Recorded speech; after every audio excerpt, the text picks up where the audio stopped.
Hey, everyone. Welcome back to episode 5 of the Faith Unfiltered podcast. I'm your host, Henry, and I'm once again here with Joseph. I'm really excited about this podcast today. Today's topic is going to be all about worship and what is worship. And the idea that really stemmed this topic would just be the idea of like within Christianity, you have like two sides that almost like go back and forth with each other between Catholics, Protestants. And I'm not going to lump all of Protestants together because not all Protestants are going to believe what I'm about to say. But you have Catholics who say that Protestants do not worship, they venerate God. So like they that's what they believe. And then you have Protestants, not all but some, who believe that Catholics are just a bunch of idolaters and they are not worshiping God and they are really just being condemned to hell. And so I really think that this topic today is going to be a very organic one to really get down to the nitty-gritty of what is worship, and maybe that can really change our outlook. So with that being said, Joseph, how Hey, are we once again? Anything new from the last time we talked? the biggest thing is you can tell you guys can now see my face, and I do have eyebrows. Yeah, that's true. My wife commented on some of the stuff, and she's like, "Joe, what in the world?" I'm like, "Well, this light's here broken. I got to replace the bulbs. There's something electrical. I got to figure that out," which is another fun. Home ownership is fantastic. You're figuring all sorts of stuff out. And so I put a lamp here, and so that way I don't have this. It actually looks great, Thank you. You can honestly. actually see St. Augustine in the background. That's true. I think my daughter saw one of these videos, and she's like, "Who's that in the background? Is that a house?" No, that's a man.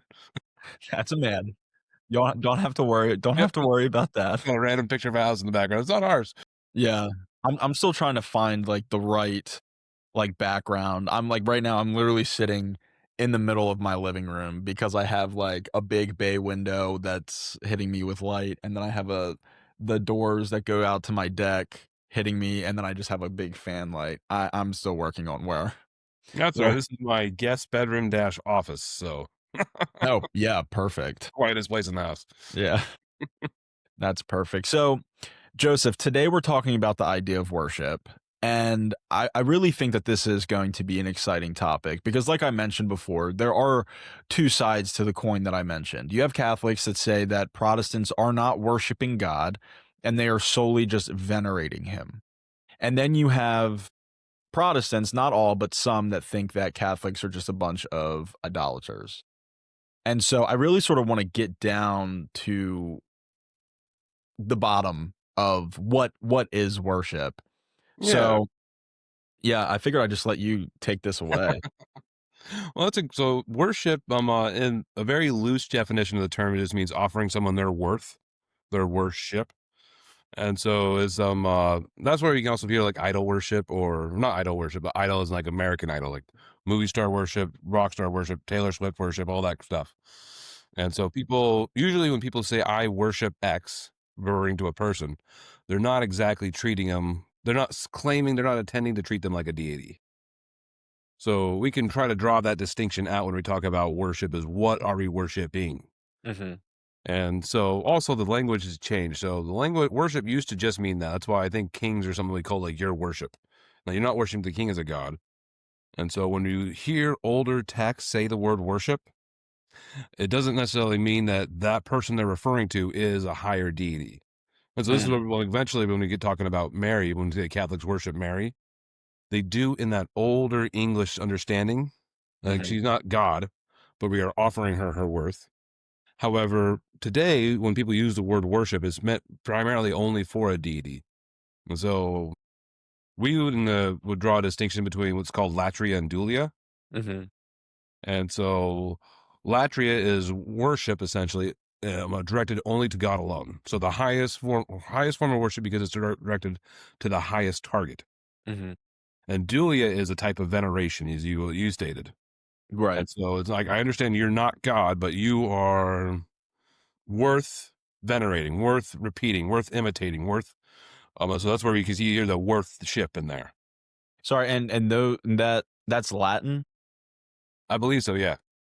Okay, and then you mentioned because I know there's 3, right? Like, you have dulia, hyperdulia, and then latria? Yeah, so hyperdulia, that's just the highest form of dulia. And so in the Catholic world, we attribute that to Mary alone. Okay, so hyperdulia is to Mary, Yeah, so what latria is to Catholics would God, believe. the Right. Trinity, hyperdulia, and then dulia to all the saints or to anybody who's worthy of it. Okay, I see. And Oh, so we nice. don't dive in the bushes about Mary. We're talking about worship. Yeah. But I So forget. Oh, go. oh, no, you're good. No, so I was gonna say, I think one of the an interesting way to, like, go about this is, possibly just going about, like, what is worship in the sense of, like, what it was in the Old Testament and Mm, how it's transitioned over time to what it is now. We can talk about, obviously, like, the worship, like, whether it's, I don't know, like, in the New Testament or whatever, but, like, going just from the beginning to the present, and yeah, we gotta try to do that within the next 55 minutes. I'll try to speed it up then. Yeah, a good way to think about it is that, man, if worship is giving to God, so the first worship acts we really see is, I believe, Cain and Abel. I don't recall. I have to double check. I don't recall if Adam built an altar to God directly. I know in the apocryphal work of Adam, like they build altars to God and then offer worship. But the first official act of worship. So one of the duties of Adam was to guard and to keep, which is the type of the Hebrew language there is repeated again in I believe in the book of Deuteronomy, or maybe the Leviticus regarding the actions of a priest. So we do understand that the garden was a temple and that Adam was the first priest of the temple and engaging in that activity. So kind of worship, but the first explicit act of the command that I'm aware of is Cain and Abel, where Cain offered the fruits of the ground and Abel offered his first of his flock, and God accepted Abel's and rejected Cain's. Mm, And so like there's a type of sacrifice. So what's unique there is that there's some worship that God does reject. yeah. And then when we dive further into it, we see that worship is done with essentially altars and offering sacrifices. Mhm. And then this is the part of you're going to read the Bible. You start with Genesis, you're excited. You get to the first third of Leviticus or Exodus, you're really excited. And then you hit this roadblock. Yeah. And that's when God's describing the tabernacle, because then you get 3 chapters of excitement, and then you get another roadblock, which is them building the tabernacle. It's almost a copy and paste repeat. Right. And one thing to keep in mind is when we read scripture, if the text slows down, like the timeline slows down, then that's something that probably God wanted us to pay a lot of attention on. So, how the tabernacle was done, then when you get to Leviticus, it describes the different types of sacrifices. And so, worship then was giving to God, like your first fruits, giving to God the grain offering, giving to God the guilt or sin offering, giving to God the thanksgiving offering. And so, worship was almost entirely tied to sacrifices. And then if we were to jump forward, worship kind of expands. In First Samuel, it says that Saul, after he lost his donkey and he's trying to find it, so Saul's been appointed by God to be king, but he hasn't been ordained yet. And so Saul's looking for that, and it says that I think he said he started prophesizing. So he joined the prophets, and is this Saul? Isn't this Saul? I forget his name. Saul, the son of whoever, who's a prophet. And so that's unique because I don't know if we have a really good understanding of what that meant. But I think it was that it was an action done in such a way, ordered towards God, that made people think that he was like it feels like some type of worship. And then it's not until David that David separates the high priest. So David separates the Levites and creates entire families and classes for music. So that's one cool thing is that in during the time of the patriarchs, during the time of the Exodus, during the time of the judges, most liturgies were silent. Wow. That'd be hard for a lot of people today. I'm sure there might have been some like like the song of Miriam is recorded in Exodus, so there might have been some singing, but there was no official like this song needs to go with this here. So it feels like the first liturgies, the first acts of sacrifice were silent. And then we move to David's time, and he has choirs and singing. So now, by the time you move further up, now you have certain songs that are attributed to certain sacrifices. So the book of the Psalms itself is split up into different parts. I believe there's 5 books within the book of Psalms, is how it's recorded. And it has highs and lows, but some of those are meant for different liturgical offerings. And so, like the songs of ascent would be when pilgrims came up to the temple. They would sing these psalms, and they're literally ascending up the spiritual mountain as you're singing, as you make your go to make your offerings to God in the temple. Wow. And so, there's definitely music becomes incorporated to it. And then one thing is there's different types. I guess one thing to think about too is we want to offer God proper worship, but God was also focused on our interior selves. So in First Samuel, Saul, if you recall, uh, he takes, I forget who, I think it might have been the Amalekites. He was supposed to kill everything. Hmm. Instead, he divides the spoils amongst his men. And then when Samuel finds out, he's like, "What are you doing?" He's like, "Oh, we came here so we could sacrifice unto God." And I desire sacrifice, I desire obedience more than sacrifice. But yeah, I yeah, believe mercy. Isaiah says something very similar. So God wants us to internally be changed through this worship. And so it's not just doing the actions for the sake of doing the actions. Right. And so a lot of individuals fall prey to that because, like, on Sunday, we're going to church and we're going to do the church stuff, then we go home. And they're not internalizing any of it. And so that's a massive error that we see that repeats itself in the Old Testament.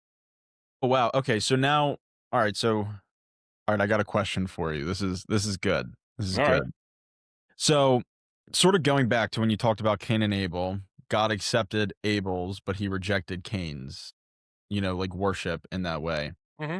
So, if we go to whether it's mass or our service, whatever it is, Catholic, evangelical, Protestant, whatever it is, and we go and we're just going through the motions, would God reject that worship from us, from like our internal worship from us, not the overall grand scheme of things, but from Yeah. our own? Well, you could say it was if I engage in proper worship, I might receive grace that's efficacious to me. In other words, the idea of like prayer is raising one's mind to God. I think that's Saint Teresa of Avila. And so, if I go to mass, or if I go to even just like a Christian worship concert, and or a Holy Spirit fire night, or some sort of blessing, like if you're properly disposed, God can open up graces for you to feel closer to Him. One Mm, thing about it is like our whole purpose of this is to bring us closer to God, and that's why we'd also say why God became man is so He can bring God closer to us. right, So the goal is unity. In fact, our understanding of heaven is the beatific vision, where we know God as He knows Himself. And so we see like this, the same thing with Moses. I want to see your face. Well, you can't see my face. You can only see my back. Okay, now he was able to speak to Moses face to face. I mean, Moses had this desire to know God. And so that's the ultimate goal of any worship, is to right, bring us closer to that point. And so if you're showing up to do the motions, um, uh, yeah, you're cutting yourself off from knowing or even wanting to know or desiring to know God. right. No, that's a great point. I do have another question. This is sort of like my ADD brain.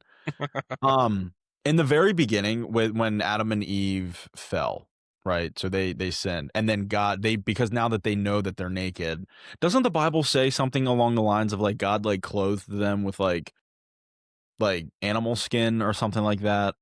Yeah, so when they first fell and they're still in the garden, they tried to sew fig leaves together. Have you ever seen fig leaves are big? But a fig leaf, like I said, by itself, it's not. One way we could look at that is it's not providing any protection. I mean, it's covering, but it's really not providing any protection. There's no insulation, no warmth, and apparently in paradise, you didn't have to worry about that. But Mhm. now that they're leaving paradise, God provides us with the first. God provides Adam and Eve with the first form of protection, which is animal skin. So was that like the first sacrifice? This certainly could have been. Certainly could have been. Yeah, no, I bet there has to definitely be someone who's talked about that. No, yeah, I like, and that's what I've heard before, and I wasn't sure if that would be almost like a type of okay, this might take us down like a little bit of a rabbit hole, and we don't have to go here today.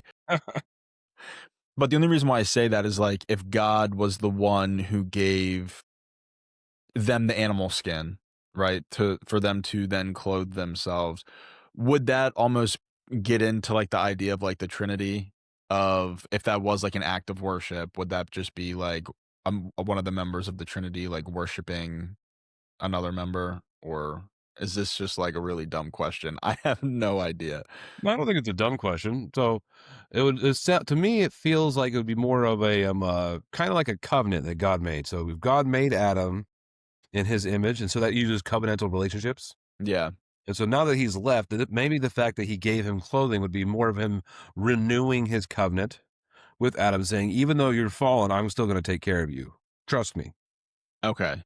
And so it doesn't have to be the distinction like with the whole, the Spirit or God the Son, because we see elements of the Trinity where they do worship each other. I mean, Christ obviously went to the temple to offer worship to God the Father when he Yeah. was alive.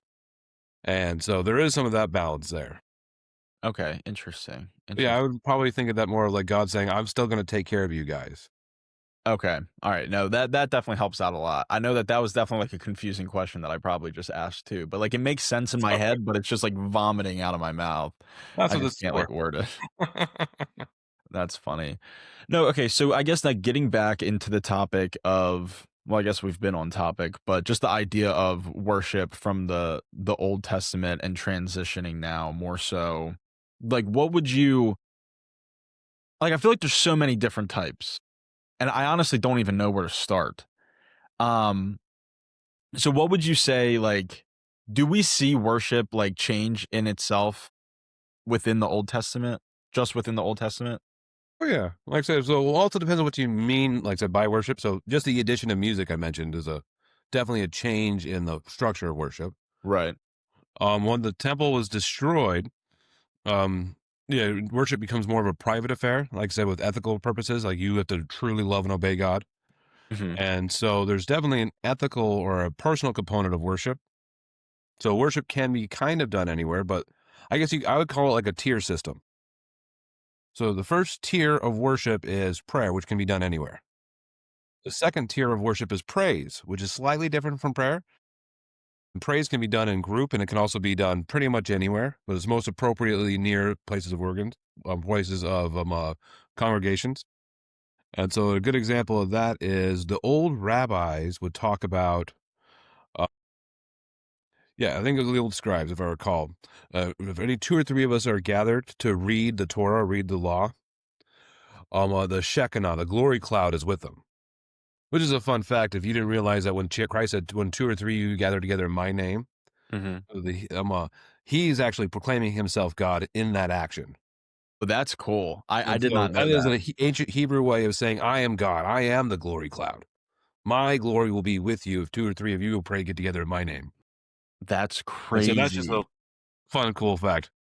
That is really cool. I never knew that. Yeah, there's a lot of people will say that the Gospel of John is the only one where Christ explicitly says he's God, but he does so in all four Gospels, but he does them in very Jewish ways, and so it's Mm. not as obvious to us. Especially like if you didn't know that was a Hebrew saying from the first century BC and the first century AD, then you wouldn't know that he was making that claim. But what That's I cra find fascinating about worship is this top tier worship. So, do you remember the dialogue with the woman at the well in the Gospel of John? Yeah. I think it's Gospel of John. Yeah, it's in John. Okay. So that had a blank mind break there. So after Jesus initially in Greek talks to her, hey, draw some water for me. What does she complain about? Oh, she makes a comment about him being Jewish and her being Hmm. what was she Sumerian? Samaritan, yeah. Yeah, Samaritan. Okay. And so she makes a comment about that, but also she makes a specific comment about worship. She does, yes. And so she says, like, our fathers worshipped here, and this is Mount Gerizim. Our fathers say here, but you Jews can say it's only at the temple. Mm. So that's unique. So the top tier of worship has to be to a specific location. Oh, that's And it interesting. involves sacrifice. So they weren't worshiping this top tier in the synagogues across the Roman Empire, across the world. Like they could do songs of praise, they could do readings in the synagogues. The synagogues were more like a Bible study. It was more of a study. And you get two or three gathered in my name, the glory of God can be there as well, but it's not the same thing as sacrifice at the top. It's Right. not the highest form of worship. That could only be done in a certain spot. And then Jesus tells her that this highest form of worship can be done, well, eventually will come to a point where it's done everywhere as well. But we are seeing a distinction even in the life of Christ that between prayer, psalms, praise and sacrifice.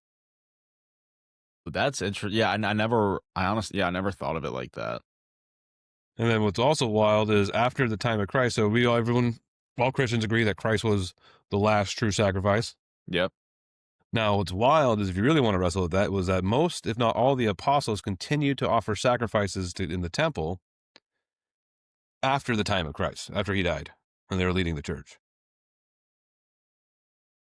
You said the other like apostles? Yeah. Interesting. Why? This probably because it was probably their cultural practice.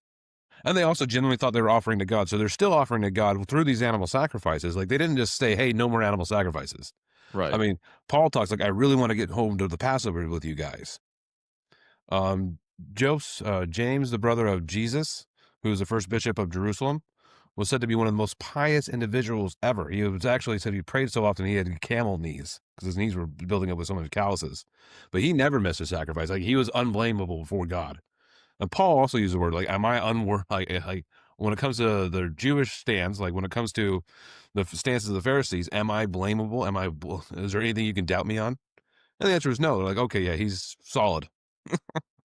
So they were offering these sacrifices even after the time of Christ. And then it develops to where, especially after the temple's destroyed, then there's no one place to worship. And so that's when that's probably when we see more and more of a distinction between the types of worship that would occur in the types of sacrifices that would occur. So they use sacrificial language to describe the Mass, or what they would call the Lord's Supper, or a love feast is sometimes how it's described. And so they use these sacrificial terms for it, and St. Paul is very clear about that, and the author of Hebrews is as well. That It's okay. wild.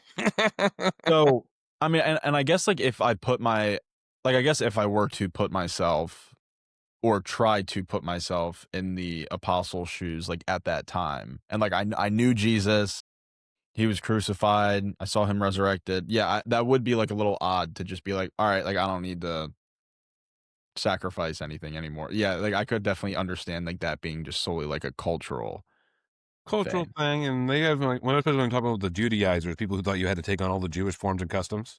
Mm-hmm. St. Paul talks about like be careful doing that because once you take on that law, you're compelled to follow it. So like once you make an oath with God that you're going to do this, get circumcised, live all the Jewish practices, like you need to do that now. Right. And so it doesn't feel like, oh, you can stop doing that. Yeah. Okay, so this is interesting. So I guess from here, I probably want to transition more now into the mass. And the reason why I say that is because now I want to sort of know, when would the mass have started for, like Catholicism and whatnot. And I Yeah. think that this is definitely an appropriate transition because we still have another 1500 years until different forms of worship really began to come about, involving like the Protestant Reformation and other denominations coming about. I would say we have 1500, yeah, before the Protestants come about, but right from Right. the very beginning, you had all sorts of tangents. Yeah. Yeah. And so like the Gnostics would have their own secret places of meeting. And so that was more of the hidden knowledge given to them. And then you have various, what we would call heretical sects that popped up throughout history.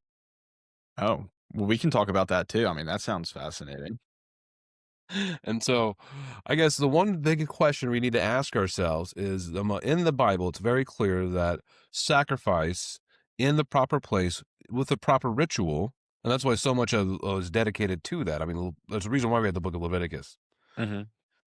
And so that's very, very important to God. And you can't just do your own thing. In fact, in the book of it's actually in the Leviticus, the story of Aaron and his two sons. Are you familiar with that one? Aaron and his two sons. If you talk about it, I'll I remember. want to say their names are Nahab and Abihu. And his two sons offer what was called unholy fire. That's all it says. Hmm. So it's interesting. I think it's like so the book of Leviticus is going through and explaining the sacrifices. And then it has a short snippet where it talks about Aaron's two oldest sons are offering what's called unholy fire. And God tells Moses to tell Aaron to stand back. And then from the altar, where they're offering this fire, the flame consumes them and kills them. Mm. And Aaron has to watch his two sons, who he just ordained as high priest. God let him just ordain these men as high priest, and they do that. And so we don't know what unholy fire is. There's lots of ideas about what it could have been, whether it was attached to Egyptian paganism, whether it was a different types of colored incense, or we don't really know what it was, but it was doing it their way, Interesting. Okay. not doing it God's way. And so that's always something to be very careful of. Like when we talk about, I want to worship God in the best possible way, like there are right ways, there are wrong ways. And like, it can't just be my way. It has to be someone else's way. Right. Because if I do it my way, I can end up like Nahab and Abihu. That's interesting. And so I just bring that up for example, people who say this way isn't valid, this way is valid. Like what authority, what claims do you have to prove that it is or is not the correct way? Right. And so now we're in back to an authority conversation. Most conversations that I have with Protestants are authority conversations. Yeah. And that's all right. But from the Bible itself, it explains that there's different tiers of worship, or sacrifice in particular. Mm-hmm. And that sacrifice is the highest one. And so the next question would be in the Catholic world, Orthodox world, like we call the divine liturgy or the Mass, the Lord's Supper, all that. Is that a sacrifice or not? Because if it's just a symbol, it's not a sacrifice, but we claim it to be a sacrifice. Right. And so how could it be a sacrifice? And that's where I tie it to the Passover, which is what the Last Supper was anyway. Mm-hmm. And so if you ever talk to a Jew, especially if we go to the Mishnah and read what first century Passover was or looked like, they engaged in Passover. It wasn't like, hey, let's remember. This is a distinction. We're not remembering what happened during the Exodus. The whole purpose of Passover is that you yourself put yourself in that place and you experience the Exodus. Mm. You experience the sacrificial lamb. You experience, that's why they have the bitter fruit and everything. Like they're telling, it's a liturgy. I mean, they're telling a liturgical story that you are participating and experiencing. Right. And so so that's the context when Jesus says the Last Supper. So do this in remembrance of me. It's then in a Passover context. So it's not, oh, we got to remember Jesus. Oh, I almost forgot. I forgot about that guy. He did something that one time, right? Oh, Yeah. man, he's a good dude. No, do this in remembrance of me. Re-experience this. And so that's why when we say the Mass, we believe that is a sacrifice. We are representing. So not representing, but representing. We are experiencing the passion of Christ. We're experiencing the Last Supper. We're experiencing the cross because Christ sacrifices all that entire time. And it culminates him. But one thing about the Passover, and this is where people get thrown off of it, is the Passover lamb. Listen, in Moses' time, you put the blood over the doorpost, and then what'd you do? You stay inside. Hot quiz, David. You stay inside. Well, you stayed inside, but you had to eat, and if you didn't eat all of your lamb, you had to burn what was left. And so this wasn't meant to be 2 days. This is a quick meal. In fact, I think Josephus records that around the year 60 BC, or the year that they completed the temple, I think it was 250,000 lambs were slaughtered for the Passover. And the Jews, the Mishnah has explained that like one lamb was for like 7 people or something like that. They had an exact number. Plus, that's just a pure populations. But it was designed so that way you would eat this lamb in one night, and or you destroy the rest. So you couldn't have just done the liturgy, the ceremony, and not eat the lamb. If you didn't eat the lamb, you did not participate in the Passover. Oh, okay. And we say that Jesus is the lamb, and then in the Mass, he becomes the lamb for us in the form of bread and wine, or at least under the appearance of bread and wine. And so that's where you would engage in eating the lamb again. And that's why what Jesus say, like, eat me, I am the bread of life. If you do not eat me, you do not, or John chapter 6. Yeah. I read the bread of life discourse. I have the exact word in my head, but lost it. Yeah, he said something along the lines of like, whoever eats my flesh and drinks my blood remains in me and I remain in you, or whoever eats my flesh will have eternal life, or something. And if you do not, you do not have, yeah. Right. So that's just like, I would argue that it is a sacrifice. And so that's where we get the distinction between our Catholics idol worshiping. Yes. And that's what I love about adoration. So adoration is another form of prayer. We can say worship. It's a higher form of prayer because we are praying in front of the host. They were praying in front of the Eucharist. And that is definitely 100% idol worship if it is not God. Yeah. Because it is. We're treating this piece of bread as God. But if that piece of bread is God, then it's okay. And so that, like, when you see Catholics do that, that's how firm they are in the Eucharist. Right. Yeah, and I think one of the biggest problems right now too, just within the Catholic Church, is the idea of like Catholics show up and they really have like no idea what's going on. I mean, we have a wave of people converting to Catholicism, and the numbers are extraordinary. And like, they are the ones who tend to be like the most like on fire within the realm of Catholicism. But then, yes, you're absolutely right. And like people who do go to adoration, so those Catholics who do go to adoration are another level of like solidified in the concept of the Eucharist and Jesus being 100% present Mm-hmm. in in the in the Eucharist. So Yeah. that is a really interesting point. Do you know when that came about, adoration?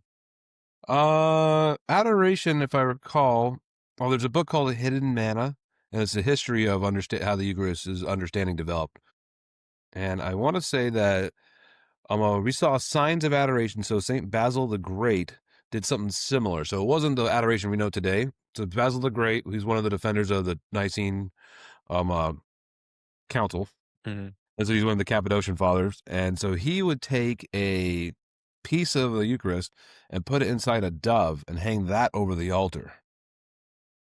And so that was the closest. So that's the most ancient form of adoration that we have, and that's like, so it's not the same. In fact, I believe Byzantine and maybe, I don't know if Orthodox churches do, but I believe Byzantine Catholic churches, some of them still do that. Wow. And so the idea of adoration as we have it today, I don't think that comes about until the 11th, if not the 12th century, right around the time that the church officially defines the term transubstantiation. Okay. Because it's a great question. This isn't a conversation for the Eucharist, but it is a great question of what is it? Like, is it just this magical substance that then becomes God? Or that's why in the West they really try to define terms as best they can. Mhm. Where in the East it is left up to mystery, and there's a beauty in keeping it a mystery. But I don't want to accidentally worship idols. Right, yeah, no one That's does. where, like, comes some of the value of having those hard definitions, is it removes any doubt. Yeah. Let's say if you're Catholic, if you're a Protestant and you're listening to this going like, dude, that's so idol worship. You just said it's idol worship. Right. And if you're right, then yes, it is. And I am wrong. But if I'm right, Then you're wrong. there you go. That's crazy. So, you mentioned earlier about, like, now I'm sort of backtracking. You mentioned something about, like, not Gnostics? Yeah. Agnostics? Or So no, uh, Gnosticism or whatever? the Gnostics, yeah. The Gnostics, okay. Well, what was their worship? It would depend on which sect of Gnosticism. Okay. And so what they were is, after her church first established, then you had the Judaizers. And then since then, you kind of had the people are worried about Christians and paganism kind of merging together. And so the Gnostics, depending on which sect, they believed that there was a secret form of knowledge. So gnosis, Gnostics, gnosis, that is where it is. There's a secret form of knowledge that makes you better, or transforms you more fully. So this is like the Gospel of Thomas, the secret Gospel of John, those books right there, the Gospel of Mary Magdalene. Those books are Gnostic texts, Okay. and they usually have some very odd. There's definitely some odd things in it.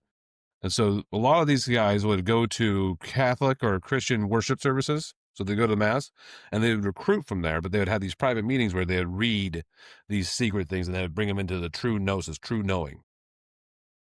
Wow. And so, and then depending on how that separates, because, for example, you can't share, well, some of them would be more aggressive at splitting off, I guess, from the main church and form their own actual sects. So it wasn't just, sometimes it was just a collection of writings. Other times it's true actual services they had to have that'd be contemporary, or I guess a parallel with the church at the time. So I can go to this place or this place, kind of like denominationalism. Yeah. The Protestants are not as wild as the Gnostics ever were, or close to. And so some would say that, like, the human body is useless. So you need to starve yourself, and you need not to have kids. And everyone has to be celibate because we can't bring more bodies in here because we're actually souls trapped in our bodies. And that's an evil thing. And there's an evil God who makes the matter, and there's a good God who makes a spirit. Oh my gosh. Therefore, we're all celibate and we're all going to eat like grapes. Well, if you have an entire celibate community, they don't last very long. Not at all. Other ones would take the same approach, though. Like, well, the body's terrible, and so it doesn't matter what I do with the body. So eat, drink, and be merry, for tomorrow we die, and we can do whatever we want because our body will not affect our soul, because our soul is just trapped in here. So, let's be abusive to our body. Let's have as much sex as we want. Oh no. And so, like, it was a crazy thing there going on. And so there's lots of those distinctions, or not distinctions, but lots of that idea. For example, we believe that the body and the soul are two good things. And so that was just, yeah. So I'd have to look up more research for the exact names of these people. It's been a while since I read, but you can read a lot about them in Eusebius's first, or Eusebius's church histories. And if you want to get some wild stuff, Against Heresies by St. Irenaeus of Lyons. And so that's the heresies he's referring to. This was the 2nd century, is the Gnostics. Now that is, and he goes into pretty good detail because you can easily find these Gnostic texts online. Pretty good detail in describing what they believe, and it gets really wild really quick. We're talking about like 9 levels of heaven and different gods and demigods and all sorts of stuff. Wow. Yeah, that Oh sounds yeah, we'll have to do a like thing with just the secret gospel of John because it is so cool. that's crazy. Oh my gosh. With the next like 24 minutes or whatever that we have left, I really want to transition now to the idea of, like I mentioned earlier, that within the realm of Catholicism, we are having like a mass conversion, but with that, you have people who are like these radical traditionalists that are really coming about. I almost fell into that trap when I was in college, when I was in the process of coming back to the faith. I was beginning to turn into one of those like rad trads, but Mhm. luckily, I didn't, because one of the things that I really want to preface is, like, when I came back to the faith, I came back in a very Protestant way. And so I have this love for evangelicals. I mean, like, I really do. I really do, because they are the ones who help me, like, to stay, like, grounded and not fall into, like, that radical, like, traditionalist mindset. But I also fell in love with the church in the process, because I really need, like, the balance and best of both worlds. Mhm. Um, but anyway, so we do have a lot of people who are converting to Catholicism, and with that being said, some of these people are these radical traditionalists who are now saying, Protestant worship isn't worship. What we're doing is the right way. But not even within that, within Catholicism, like you were mentioning earlier, they're even going against that as well. If it's not Latin, it's not worship. If the music is too contemporary, it's not worship. Like all these different things. So I just wanted to get like your viewpoint on this, and then we can switch over to the Protestant world and how they view Catholicism and whatnot. Yeah, so I guess the best way to start is all of us, or human beings, naturally want to worship. Like there's something in something in our nature, our fundamental, that we want to give God His best. And so, if we fall in love with God or the idea of God, I want to give God I want to worship rightly.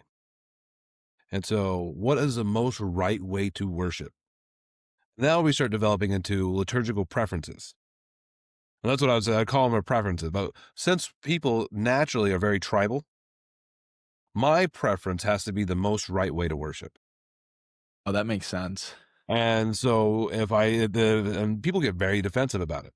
So by the rad trad trap, it starts off with I want to worship God. This is the mass, like you see the video, this is the mass of the ages. Now it's not the traditional mass, it's the mass of 1962.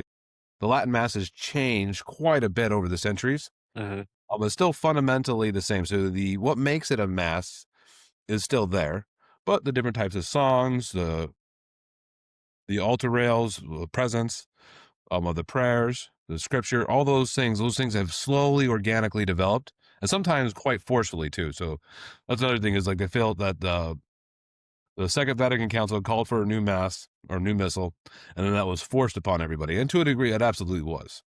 and I wish it was done better, but I'm pretty sure every council hasn't been implemented as best as it could have been.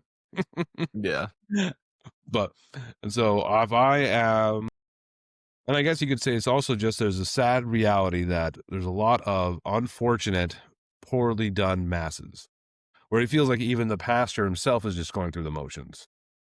Yeah, And I've so if you experience that, you walk in here like the songs are. It's not that the songs are terrible. It's that either no one's singing because no one knows the songs, or those who do sing are very distracting. And so, like, you go through some suboptimal masses where you look around, you're like, does anyone want to be here? yeah. I've had And then so you go from that, then you go to TLM, like you find yourselves a fraternity prayers, and you go there, and it is absolutely beautiful. Mhm. And like, there's also bad TLMs out there, but I will say that when all the masses were done in the 62 missal or the 55 missal or all the stuff here, you still have the same problems. And so I'd say what it is when people experience a Latin mass today, it is more beautifully done than your average Novus Ordo, Right. but that doesn't make the Novus Ordo any less valid. Right, sure. And so, because one of the biggest one is that who has the authority to say a mass is valid or not? Back to authority claims. But it's the church. And it's the bishop in particular, because the priest, when he says mass, he's doing so underneath the authority that the bishop holds. So he has been set apart to say the mass, but he's saying it in the name of the bishop. And so that's why the bishops have the power to revoke a priest's right to say mass. Wow, okay. Oh, yeah. And so when it comes to, like, I want to worship God the best, and so they feel that there's this answer, because you mentioned how there are a lot of people are converting to the faith. Yeah. Still, many, many more people leaving the faith. Right, that's true. And so, like, yeah, we've seen an increase in conversions, but overall, the numbers game is not looking good for the Catholic Church. And a lot of that is, I mean, if you want to tell me that I don't, like, how do I know you don't know anything about the Catholic Church? Just tell me you went to Catholic school. And that's because you received religion class as a class. Like, how much do I know about geography today or trigonometry? Like, I know enough to get by, but it was not something I really engaged in. It's just a subject you did. That's actually so funny. I mentioned this in the first episode of this podcast, how when I was in elementary, middle school, and high school, I literally would just always get the bare minimum grade in religion class, whether like, let me see, it was, I think in like elementary and middle school, I would get D's in religion because that was like the lowest one, like the lowest grade that you could get before failing. And my dad used to get so mad. He used to be like, Henry, you just have to show up and say amen and you get an A. You just have to say Jesus is the answer and you get an A. Like, how are you getting a D in these classes? And then high school, the lowest grade I could get was a C. And next thing you know, I'm getting C's in religion. Oh, man. Yeah. And I went to Catholic school and Okay. I just was more so like defiant and I did not really learn. I don't know. I have my own like thought process on like Catholic education right now, but that's probably for another time. Well, it's definitely for another time. And so what I'm referring to is like the idea, like I want to worship the best possible. Right. And so the problem with rad trads is they'll say that other areas aren't valid. So if you want to worship there, great. But part of the reason for the motu proprio against the church is that it's becoming divisive. In other words, I am not a Catholic. I am a rad trad. I'm not in communion with the Pope over there. Mm-hmm. And so you'll find this vitriolic language amongst these communities, and then sometimes they absolutely do separate. And Right. so like, the Society of St. Pius X is the best example, in that they have irregular communion, which I hate when the Vatican does stuff like that. No one knows what that means. No one knows. I am fully convinced they're schismatics. The only reason why I'm not being like, hey, they are absolutely schismatics is because the church has said they're in irregular communion. But they act like schismatics in certain places. Irregular communion. Yep. Is that like the Sometimes first time they've ever used that? Probably not, but sometimes they're not like the church. I wish the Vatican was more precise. Like I just told about how precise it needs to be, like with transubstantiation. But when it comes to some of this stuff, it's unhelpful For because they anyone were. for anyone who doesn't know, the Catholic Church, do you want to explain like in communion, not in communion, irregular Oh, like yeah. just So you are in communion with your local bishop, And so communion, like the body of Christ, and we're all in unity together underneath the head of the Pope. And so the Byzantine Church, it's a parallel church in America. It is a fully Catholic in the sense that they are in communion with the Pope. However, they have their own liturgy, they have their own bishops, they have their own everything. Mm-hmm. And so you can have these organizations who operate within the frame of like a diocese. So they're operating in the same geographical space. If they're in communion, that means they can share each other's masses. And so they take the Eucharist together. We're trying to be as close as possible. We're functioning as one body of Christ. And that's in communion. That's in communion. If you're not in communion, we call that a schism. You're completely separated. So that's the Catholic Church and the Orthodox Church. We cannot take each other's, like, they both have valid Eucharist. Like we say they have valid Eucharist. Some of them say we don't, so that's a whole different thing. Mm-hmm. But I can't, unless it's under pain of death, like an emergency situation, I should not receive their communion, actually, ever. I think according to them, we should never take it. Maybe underneath valid, but for them, they can't receive our communion unless it's like an emergency situation to receive the Eucharist. Okay. So irregular communion is this third category that means nothing. Well, like, for example, when the Pope Francis had his year of mercy, he gave the SSPX the right. So remember, this is coming from the authority of the Pope. The Pope can draw this out to have valid confessions. But I don't believe he gave them the right to have valid masses or marriages. And so people are Wow. still going to these communities, getting married, receiving the Eucharist, doing this stuff here, and operating against the church's thing, saying, hey, no, you need to avoid these communities. But this case, you can do, and like if the Pope gave them valid confessions, for his mercy was everyone needs to be healed spiritually. So now you guys can give valid confessions. And so the argument was, well, he said we can have valid confessions. That means we can do with valid the rest of the stuff. No, he didn't say that. Well, he kind of did. And like, you can only, so I can do some things validly and some things not validly. Yes.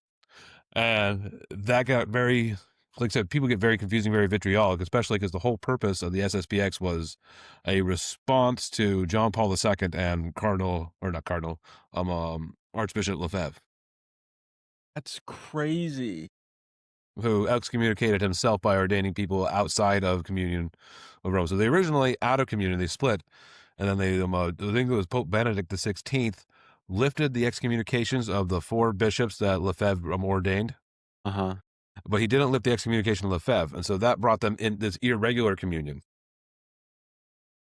And they've been in this weird limbo place because they were like, and that's one of the things where I love that the church has always been trying to reach out. That's why we see a lot of people hate ecumenicalism, where we're trying to reach out to other organizations, but the church is trying to reach out to find some form of unity. And you do not see it reciprocated. And SSPX, in my mind, is a perfect example of it not being reciprocated. That was a tangent. That was definitely a tangent. That was a major tangent. But you can go to the Society of St. Peter. They split from the SSPX to be in communion with the Holy See. So you can go to that. So if you're like in your Baltimore area, there is a Society of St. Peter Parish in downtown Baltimore.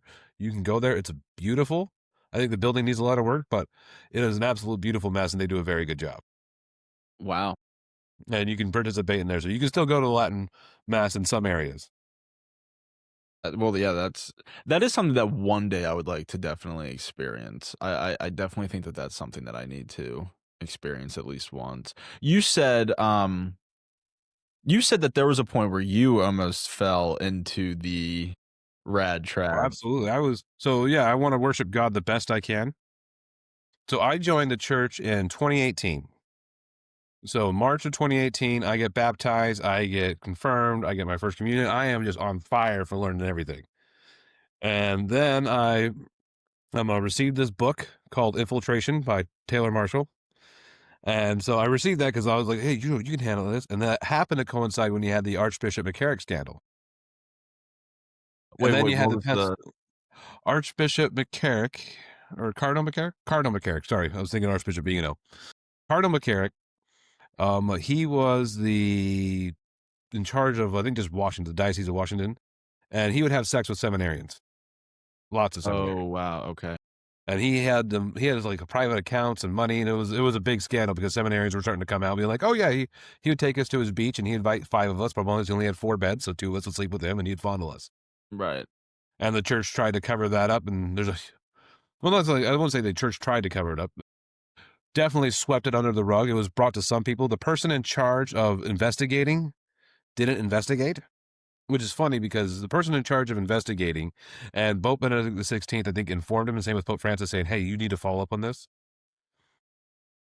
Auxiliary Bishop Vigano, who is now setting up he's schismatic, he's fully excommunicated from the church, and he's setting up a parallel church, trying to blame the whole thing on Pope Francis. It was a weirdly weird thing that he had going on. And that is a whole podcast after in itself. Yeah, that's awful. Oh my goodness. So when I first joined the church, that's what I'm hearing. So like, what could be wrong with the church? And so you also see the numbers, like the vocations were up in the 1950s. They're actually slightly down compared to where they were prior to that. But after the Second Vatican Council, vocations drop. Vocations of the priesthood, vocations of sisters, all this stuff. These numbers drop. So what's going on? What's wrong? Maybe Vatican II was a terrible mistake. Well, I want to worship God the best way possible. Well, it's because we had these Protestant introductions of the Mass. And so we're trying to Protestantize the Mass as opposed to keeping it as true basic form, because this was the Mass that was said throughout history. Also, all that's not true. But I didn't know that then in 2018, so it had the answers. So sometimes the easy answer is not the best answer, because the best truth is the world's more and more complicated. Mm-hmm. The best answer is if we get people praying in Latin again, we get people, because Latin's more efficacious, that's God's language. And if we get people more doing the traditional Mass, we get people receiving the Eucharist on their tongues, we get people kneeling before the Eucharist, we get people praying the Rosary during Mass, because if you're not praying the Rosary, you're not on the team. If you make this team, you'll have a united effort, and that's the most proper way. And so I would actually go to my local parish, and I'd be upset that I saw a female Eucharistic minister. Wow. And so I refuse to receive from them. And so if I could, I just wouldn't. And I considered that to be a virtuous thing of mine, that I would only receive in the most proper way. Wow. And the truth is, I forget who mentioned it, but I was reading, maybe at 9 minutes. And so I was going through, just St. Ignatius of Loyola, I believe week 3 of his meditations. Mm-hmm. He talks about the Eucharist, and it is the best definition I've ever seen. Essentially, the Eucharist magnifies God's love for us even greater. In other words, the God of the universe became man so he could be united to us, and he wants to be united to us so much that he now becomes bread. Mm-hmm. He wants to be united to us so much that he lets people mock him. He lets people trample him. He lets people steal him. He lets people break it. The Eucharist is meant to be consumed. So he loves us so much that he's willing to wait inside a box. It doesn't matter if the box is covered in gold. Wait inside a box and wait for us to receive him. Intimately, personally. And so that's what the Eucharist, so everything about the Eucharist is a magnification of what Christ did in his earthly ministry.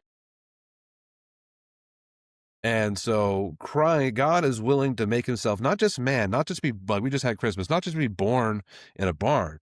God is willing to make himself bread that people will mock and destroy and break and drop and people won't receive worthy.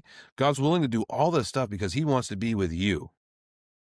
And you refuse him because the wrong person's holding him. Or you're not allowed to receive in the way that you want. Like, is it about you or is it about him now? God's made it this far. I'm not going to make it this, like, God's gone all this way, and I just need to do this little bit. But my pride, now it's my pride. It's not a liturgical preference. It's just pure pride that stopped me. And so I still prefer to receive on the tongue. I think that's the most fitting way for myself as a liturgical preference, because it reminds me that the Eucharist is something entirely different. But I would never tell anybody not to receive in the hands. Right. And so that's the best way to describe it. that's phenomenal. And that's wow. Yeah, I definitely think that sort of like crosses off the rad trad like aspect. I remember when I first like came back to the faith and everything, it got to a point where like I went to mass for the first time and I had like this mindset of like there's no way that like all these people are like full-blown believers. Like I must be like one of the only ones in here that is like a true full-blown like believer. It's so weird because it's like it's like it is like, I'm literally holier than thou, but I look how good I am, but I'm so humble, I'm gonna keep my goodness to myself. Right. All right, asshole. It's so bad. It's so bad. I mean, it is like there's something. It's a perversion. So like, it was pride that caused the first sin. Like pride is the root of all this stuff here. Right. So even in the liturgical world or church world, I can have so much pride doing the right thing that I am separated. And that's why Right. we have like bishops who fall. We have um, uh, monks and sisters, nuns, lay people, like everyone. Like that is that pride. Like I am right, or I want you to know I'm right. Yeah. Or if it's the race to humility, taking pride in being the most humble. So crazy. Oh my gosh, that is good stuff. With the remaining time that we have left, what would you want to say about, like I said before, not all of them say this, but Mm. like that those group of Protestants or non-denominational or whoever, the like these Christian sects that say that Catholicism is incorrect worship because they are idolaters. I would say I would invite them to check it out. But the biggest thing is looking into the Bible. I would ask them is, are they repeating the correct worship described in the Bible? Or especially, let's look at the early church. The best, most complete one is, I think it's the first apology, if not the second apology of Justin Martyr to Rome. And he describes what the first Christian worship century or second century worship in Rome is like. And if you read the steps, it's outlined very similarly to how we have our masses, particularly the breaking of the bread and what they mean by that. And so if you think that Catholicism is idol worship, I'd ask them to invite them to look at what worship is in throughout scripture and ask them, is there any type of sacrifice that they're engaging in? Yeah. I mean, scripture it's so obvious that sacrifice is up here, the first tier worship. Is there any type of sacrifice that they're engaging in? And then I would invite them to go to at least, if not a Catholic church, maybe you're not, no, then go to a high liturgy church or mainstream church. I mean, something that you can find that it was beautiful, but also engages. At the very least, if we don't, they're not in communion with the church. They're at least going through the motions of being in communion, or not in communion, but saying communion. Mhm. And so this would be your higher church Anglicans, your higher Lutherans, all of them. Which I would recommend at least invite to go to those liturgical services and see there's clearly a difference. Right. So can you just make a quick like preface on for anyone who may not know what a high church is or a low church? Yeah, so that deals with the type of liturgy given in the church. So a high church is the Mass, the Eucharist, the Divine Liturgy and the Eastern Rites, or whatever your organization would call it.